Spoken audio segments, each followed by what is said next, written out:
Hello, I'm Blaine McCormick from the Hankamer School of Business at Baylor University.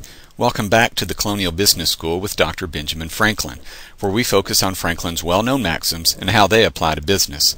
Franklin taught the Colonial Business School through a variety of printed media channels like his almanacs, his newspaper, and his autobiography.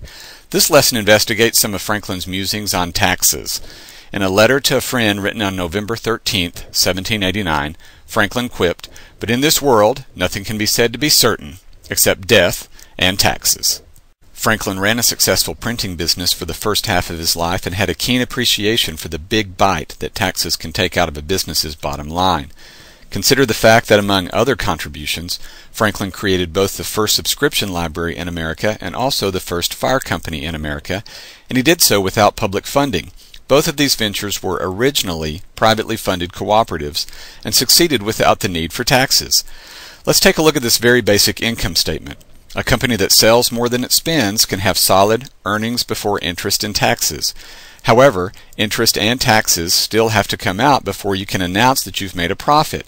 In this example, taxes take a 31% bite out of the earnings.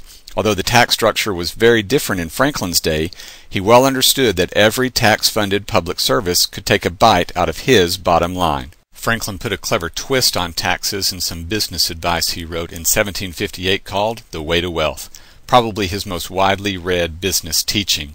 Franklin sets the scene in a colonial square where the citizens have gathered conversing on the badness of the times.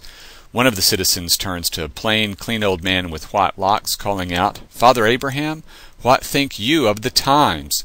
Won't these heavy taxes quite ruin the country?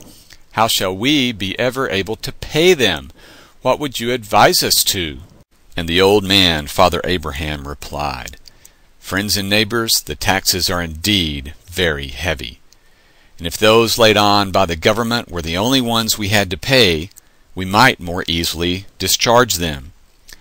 We are taxed twice as much by our idleness, 3 times as much by our pride, and 4 times as much by our folly." So how will these taxes affect your income statement?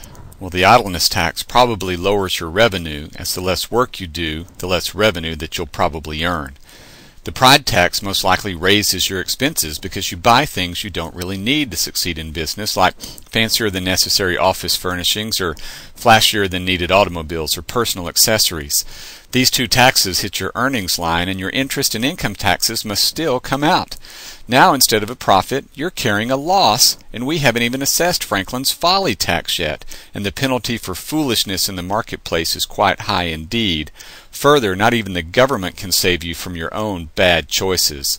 Or as Father Abraham concluded, "And from these taxes the commissioners cannot ease or deliver us by allowing an abatement."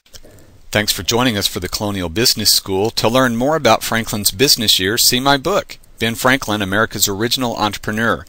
It's a modern adaptation of Franklin's autobiography written specifically for today's business reader. Or to dig even deeper into Franklin's life and legacy, join the Friends of Franklin at www.friendsoffranklin.org, an organization dedicated to fellowship, learning, and the spirit of Benjamin Franklin.